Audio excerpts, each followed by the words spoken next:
Prossegue o Alter Rebbe na sua explicação da escolha de Avraham Avinu, a escolha que o nosso patriarca Abrão fez entre a opção da alma se sujeitar aos sofrimentos do Geinom, do purgatório no pós-vida, para se purificar, para se elevar e para se tornar apta de usufruir do brilho da Shekhinah, da presença divina, etc.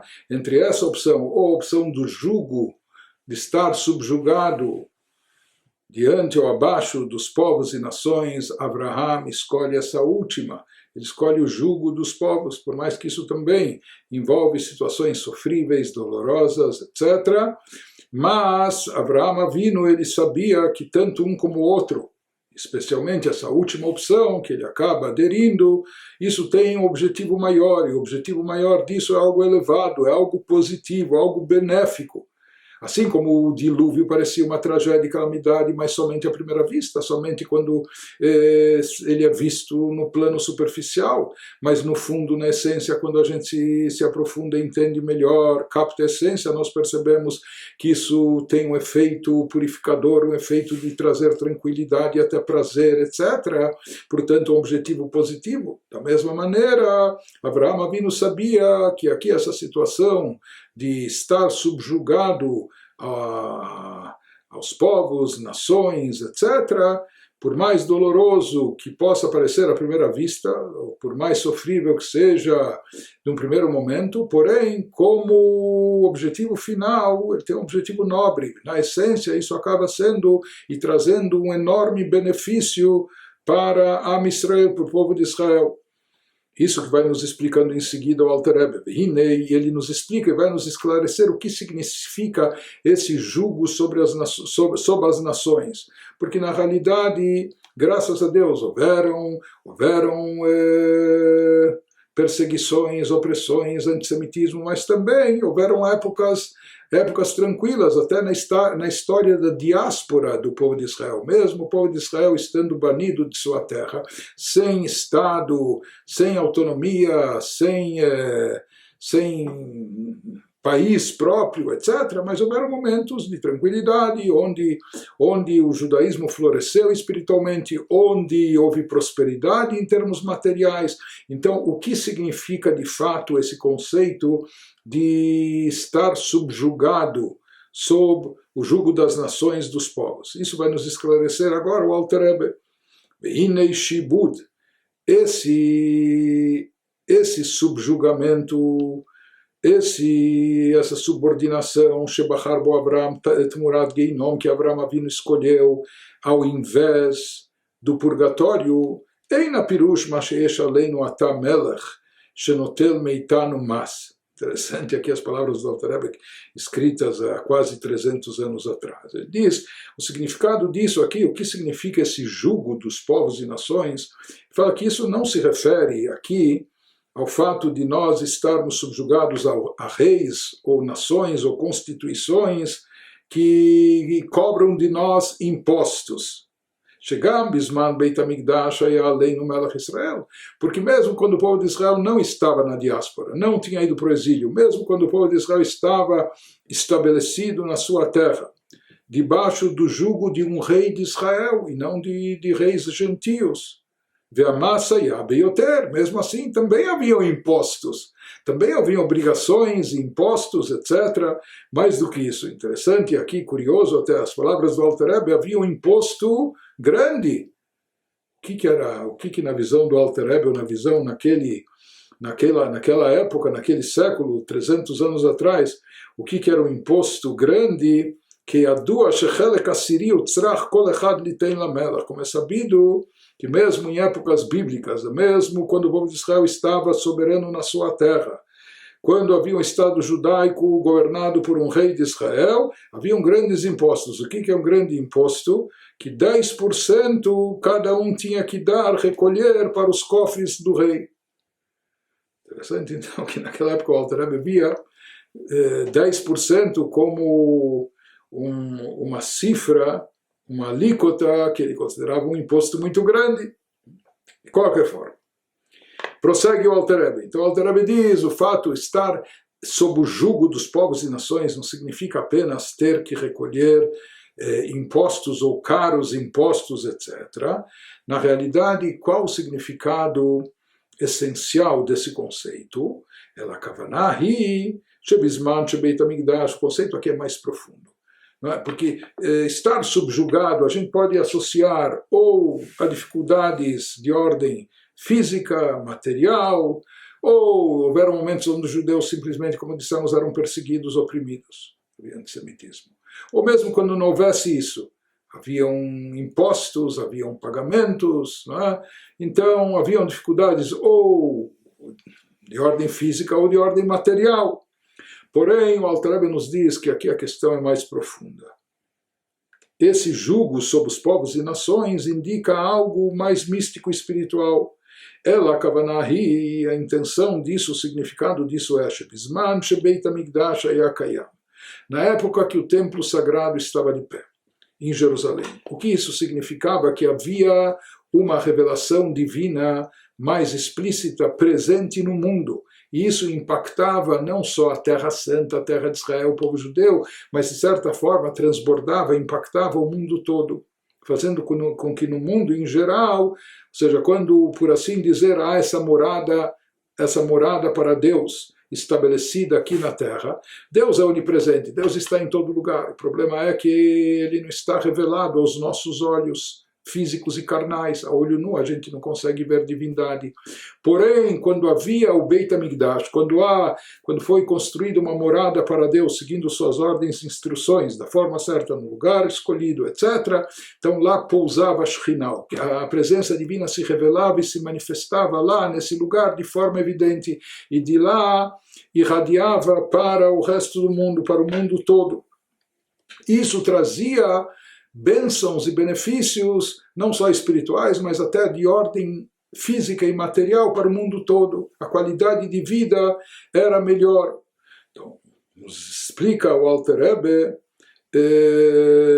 que na época que nós tínhamos o Beit HaMikdash de pé, Hayanim Shach Bracha Ve'ashpa Atzuma, se atraía dos céus. O fato de termos aqui uma revelação divina no mundo, isso atraía bênçãos grandiosas, um fluxo de bênçãos enorme para o mundo, especialmente ou começando para a Terra Santa, a tal ponto Eretz Israel Aitá, que o povo, a terra de Israel, então era chamada, como assim é chamada e conhecida nos textos bíblicos, Eretz Zavat Chalav Udvash, uma terra que emana ou que jorra leite e mel, que jorra, ou seja, estava sobrando em abundância, nem era necessário ordenhar o leite ou procurar o mel, havia tanto que isso caía, jorrava sozinho, de uma forma até sobrenatural, acima da natureza, acima dos padrões convencionais, conforme o Talmud Agmará descreve isso. O que acontecia, as grandes bênçãos, a grande abundância e fartura na época do Beit HaMikdash, isso está descrito no final, no tratado de Ketubot. Então, o Alter Rebbe aqui está nos explicando que existe uma grande diferença quando a influência divina de energia vital para o mundo desce aqui. Sempre nós vivemos, nós dependemos da energia divina para viver, para existir. Mas existe uma diferença quando essa energia passa, na época que temos Beit HaMikdash, que temos o templo sagrado estabelecido aqui na terra, quando o povo de Israel está estabelecido na sua terra, em relação à época do Galut, em relação à época da diáspora. Porque na época da diáspora nós somos banidos da nossa terra, nós não tínhamos ou não temos mais o Beit HaMikdash, por enquanto, o templo sagrado de pé. Então isso significa não só um exílio físico, geográfico, mas aqui de certa forma também há um exílio espiritual. A falta e a ausência do Beit HaMikdash, isso impede uma revelação divina maior, mais evidente no nosso mundo, e consequentemente todas aquelas bênçãos derivadas disso, abundância, fartura, elas também vão minguando. Então, na época que tínhamos o Beit HaMikdash de pé, essas bênçãos, esse fluxo divino chegava principalmente na terra de Israel com uma abundância e fartura enorme, a tal ponto que era algo sobrenatural. Havia tanta fartura, abundância, que é uma coisa acima da lógica. Zeu Kolikar Shivcha Shel Eretz Israel, e se fala que essa era a grandeza, esse era o louvor da terra de Israel, que ela era chamada a terra que jorra leite e mel, ou seja, havia tanta fartura que isso jorrava, não é? À toa. Saía sozinho, nem era necessário buscar e procurar, não era necessário esforço para obter o sustento, porque havia riqueza, havia fortuna em abundância, sobrando. No brachá ve'ashpa'ah, shelal pi ateva, em outras palavras, havia uma influência divina, uma bênção sobrenatural que se manifestava e se revelava quando tínhamos o Beit HaMikdash estabelecido na terra.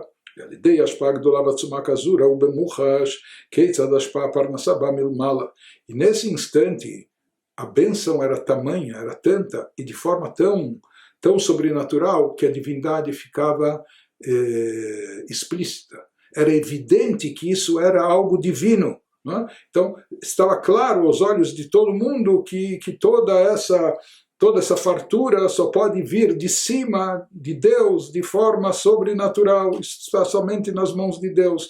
Portanto, na época que o Beit HaMikdash estava aqui de pé, não haviam preocupações de Parnassá. Eu preciso arrumar um emprego, eu quero conseguir um aumento, eu preciso ganhar mais dinheiro, como eu vou pagar minhas contas? Absolutamente não haviam essas preocupações, havia tanta fartura, tanta abundância, tantas bênçãos.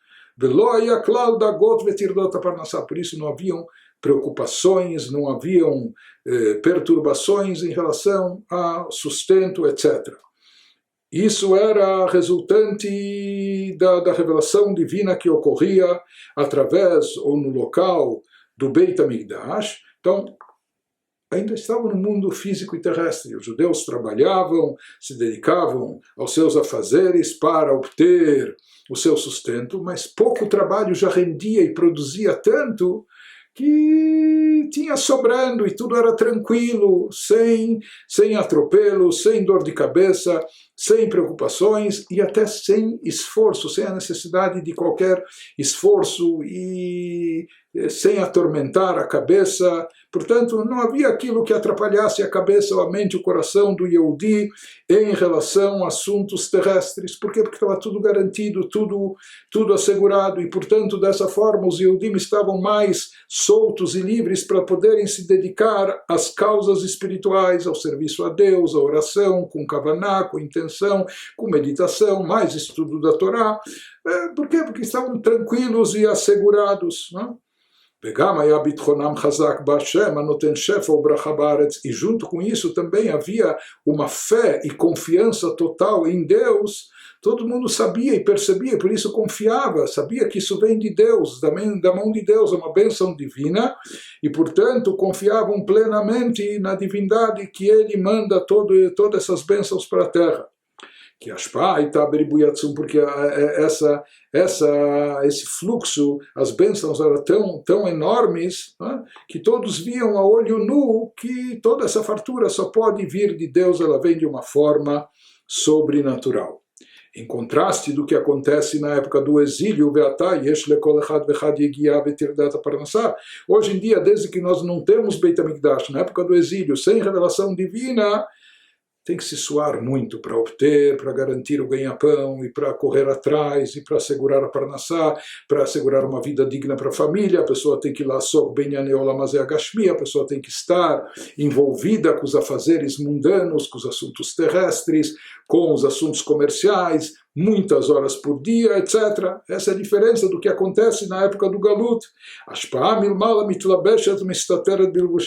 Aqui as coisas, na ausência de revelação divina, o fluxo continua vindo de Deus, mas revestido nos padrões naturais, pela natureza e pela lógica, para ganhar mais, tem que trabalhar mais, tem que planejar mais, melhor, tem que ser competitivo, ou o que for, né? Então, por isso a pessoa hoje em dia, que dele para conquistar o seu ganha-pão, ele precisa se esforçar muito mais com os assuntos terrestres, e por isso a pessoa está muito mais preocupada e também perturbada, com muito mais esforço e empenho, que às vezes confunde a vida da pessoa. E isso são os chamados Maim Rabim, essas tempestades, esses dilúvios que assolam a mente e o coração da pessoa.